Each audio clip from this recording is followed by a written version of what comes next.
Come in. Good morning. Oh, good morning. Hi, Michael. How's it going? Good, how are you? Good. Very good. Have a seat. Make yourself comfy. Let's see. So, how was Valentine's Day? Oh, you know what? It was pretty awesome. I actually took my girl out to go see 50 Shades Free. Yes. Oh. It was awesome. Very romantic, very chick flick friendly, but yeah, I enjoyed myself. Okay, good. Yeah. Did you see the other 50 Shades? Unfortunately, no, I No. didn't. And I won't be seeing it anytime soon unless my girlfriend forces me. Okay. Did you guys dress in red or do anything or? Well, we actually were all black, and then we kind of like wore these matching red sneakers. Oh, It cute. was pretty dope. Yeah, it was pretty dope. Very cute, very cute. Mhm. Well, so I called you in today. We have about 20-minute appointment again Okay. to do a follow-up appointment. Okay. Sounds Yeah. So how did it go with your SMART goals? good. It went really well. I must admit that I'm having a little apprehension on the 2-year college plan. Well, right now I'm in the process of waiting for my parents' income tax information in order to complete my FAFSA that we spoke about. But I don't know. I wanted to talk to you about that. Did you put in the application? I did put in the that was application. complete? I Okay, did. so that's good. I put in the application. I put in the FAFSA, and like I said, I'm waiting on my parents' tax information. But I just want to talk to you about, a couple of things I've been thinking about regarding the junior college. Okay. And what is it that you wanted to talk to you about today? Well, I'm feeling a little apprehensive. Like we spoke before, people kind of look down on 2-year college. I don't have too many friends. So I don't really want to run into people that I actually went to high school with. Kind of want to just, in a sense, start fresh, if that makes any sense. Okay. Totally makes sense. So it sounds like, from what I'm hearing, you're struggling with the idea of going to junior college. Yes. Yes. Okay. So I think the best thing we could do right now is called a two-chair technique. Okay. And I believe you know what you want to do, but we're just going to do this little technique. And it's a little silly, but let's see if it kind of problem solve Okay. right now. Sure. So usually it's with 2 chairs, but because of space and things, Okay. what you're going to do is you're going to have a conversation with yourself. Okay. I do that often. So as you stated, your problem is you're struggling with, do I want to go to this junior college or not? Mhm. Right. So what I would like is for you to actually physically sit there. Okay. And you're going to face your imaginary self right here. Okay. And you're going to tell yourself all the reasons why you want to go to junior college. It was trade tech, right? Yes. So all the reasons you want to go to trade tech and all the reasons want, need, and so forth. And then you're going to sit here and face your imaginary self again and tell you all the reasons why you don't want to. Okay? So you go 1, 1, 1, 1. So you have to get up quite a bit. Okay, so this side is why I do want to go Yes. to 2 year, and this is basically the apprehension that I'm feeling. Right. Why you Okay. don't. Okay. Cool. So you can start whenever you like. Michael and Mike. Yes. Okay. All right. Well, I feel like I do need to go to college, Mike, because I need an education in today's climate. You need degrees to get certain jobs. It'll basically broaden my vocabulary, taking a lot of the English classes, strengthen my history and my social skills as well. But Michael, if you go, you'll run into people that you had problems with back in high school. You may not get the actual attention you need from a lot of the professors because a lot of the 2-year schools are overcrowded. Counselors, professors, are very distant, not very hands-on with students like a university. But I'm only doing 2 years at the junior college level. So even if it is a little rough, I'll eventually get to the university, and 2-year college is free. So it actually saved me a lot of money. But Mike, think about it this way. A university like in the movies, the girls, the frats, the parties, fun. But I'll eventually get to the fun. 2 years later, I can decide to go out of state, in state, and it'll give me kind of like a well-rounded experience of what college is like before I actually get to a university. If I go to a university straight out, I might flunk my first semester and be indebted like 10 G's for nothing. You know what, Mike? Oh, you're Michael. You made a really good round of play. No rebuttal. That was a very interesting, that was really cool. I actually just psyched myself into believing that 2-year college wasn't the best option, but it seems like after I actually put everything together that it is. Right. So it definitely, so from what I've heard, the pros are you still be going to college, you know, college will be beneficial in the long run for your future. Mm-hmm. And a lot of the cons that I heard you say were, you know, you felt like you were gonna be a little embarrassed, Yeah. and that you felt like you weren't gonna get the college experience. Yeah. The full. So I would just like to tell you, just from my own personal experience, you know, I totally understand that embarrassing, because I remember when I was way back when, when I was going to school, you didn't really want to go to junior college. So a lot of people didn't go to college. You just didn't go to college because it was like, oh, I don't want to go to a junior college. But then what ends up happening?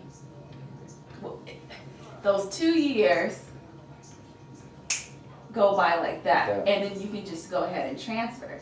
And even for myself, you know, like as I mentioned last session, I personally did mess up in school, in high school. I wasn't the greatest student. I didn't prepare to go to college, so I did have to go to junior college. And I had friends that looked down upon me because, you know, they were going to Northridge and Cal's in LA and all these things.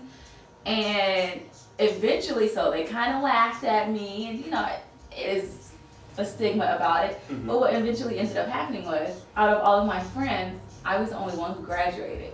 I graduated my 2-year college, and then I went to the 4-year college. And so you can't, I know sometimes, you know, especially at this age, peer pressure and your peers influence you, but at the end of the day, it's your future. Sure.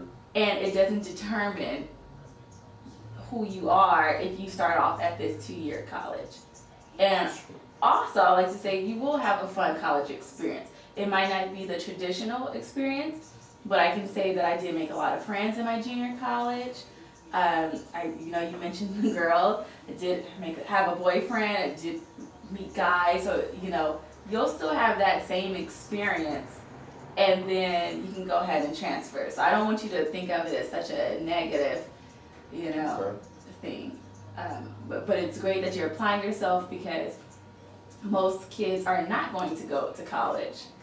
Sure. And so right now, you know, in a couple of years, it really will affect you to see the difference if you go to college or not. So that's just my little intake, that I really encourage you to go to college. But it looks like that you made the decision yourself. Well, I did. Were you referring to the 2-year college decision? Yeah, I feel like I did. You know, why not give it a try? You know, I have seen a lot of my friends, you know, graduate from high school, not go to school, job to job, you know, dead end. So I do understand that in today's climate, you definitely need a college education, a trade of some sort. So I wanted to tell you that I had been looking into a major. Okay. Into great. the associate degree in natural and social behavioral sciences. You know, because I'm thinking about transferring from there, possibly to Cal State Los Angeles, right? Isn't that Yes. your alma mater? Yes. Golden Eagles. Golden Eagles. Hey, yeah. So I'm planning on transferring there and majoring in rehabilitation services. Oh, that's awesome. Yeah, it's a new degree that the university's just offered.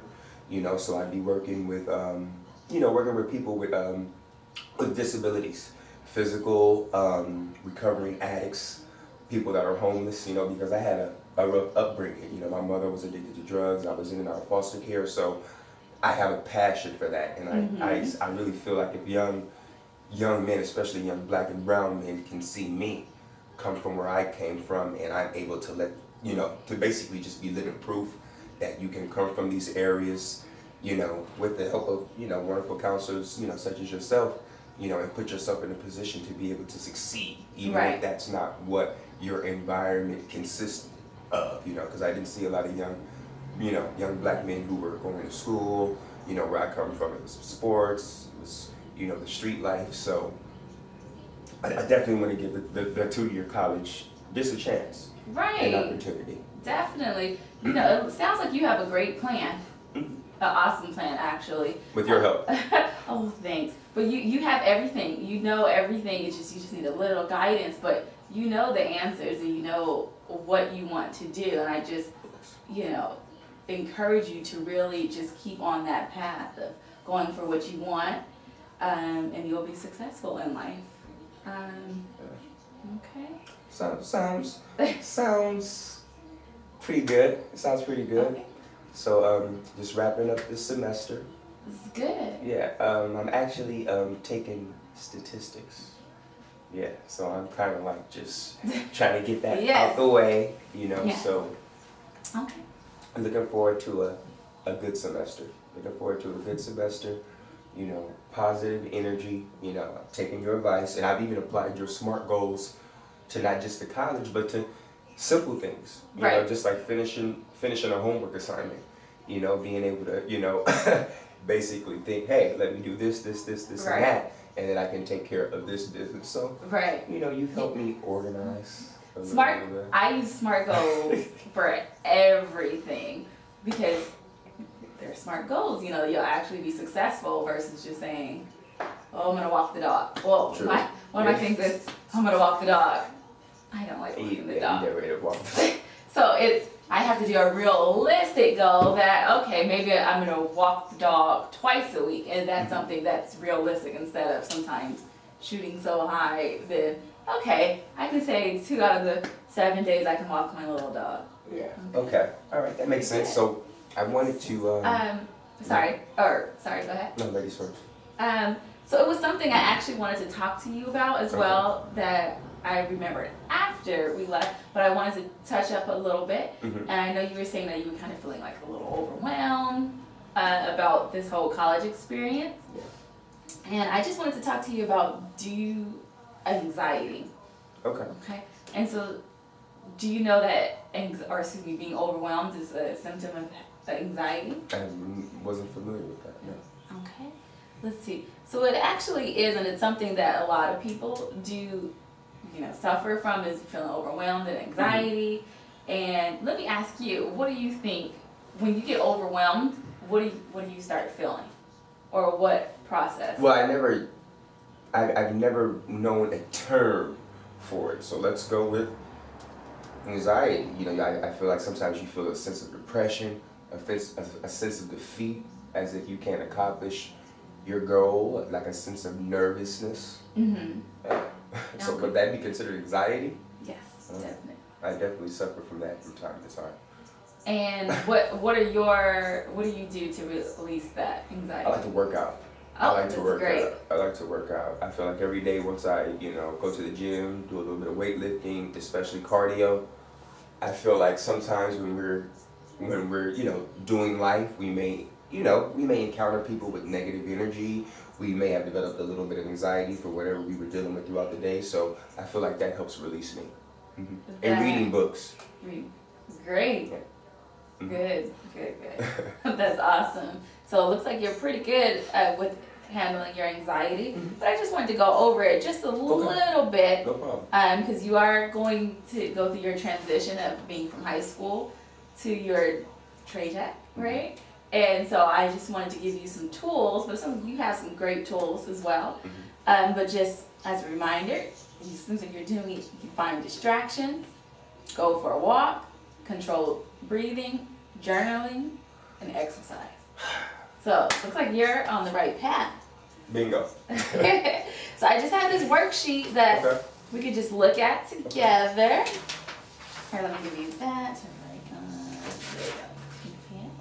There you go. So we're just gonna go ahead and look over it just for a couple of minutes, and it's something you can take home just in case, Okay. you know, you start feeling that anxiety again, because even sometimes anxiety is kind of when you start thinking about going to trade tech and you don't want to do it, and you just start getting in your head, and it's just like, you know, sometimes with anxiety, you just feel like sometimes you just want to shut down. Yeah. Just don't want to deal with it. Right. Can we start the game over? Exactly. So this worksheet is just called Challenging Anxious Thoughts.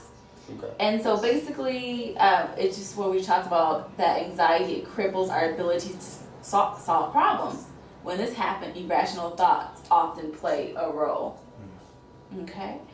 So in this, it's going to talk about what we do when those irrational thoughts come to mind.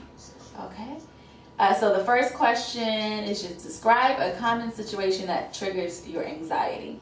An example is giving a speech in front of a crowd or driving in rush hour traffic. What is something that gives you anxiety? Probably have to say talking in front of a lot of people. You think, okay? Yeah. Okay. Yeah. All right, you can just write that. Just go ahead and jot it down.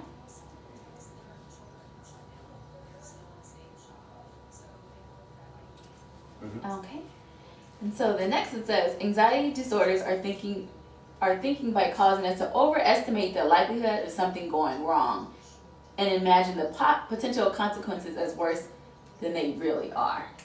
Okay? So imagine you are faced with the anxiety-producing situation from above, which was, you said, speaking in front of a crowd. What is the worst outcome that can happen? Okay. What's the worst outcome? People not interested in what I'm saying. Okay. Excuse me. And what's the best outcome? For everybody to be intrigued. Mm-hmm. Go ahead and write that down. Got it. And what's the likely outcome? A little bit of both. Okay. That's true. All right. Okay. So imagine that the worst outcome comes true. Okay. Which was, what was your worst outcome? People just not interested, bored. Would it still matter 1 week from now? Not at all. 1 month from now? Not at all. 1 year from now? Not at all. All right. That's exactly. So using your own worst outcome and likely outcome from above, describe your irrational thought.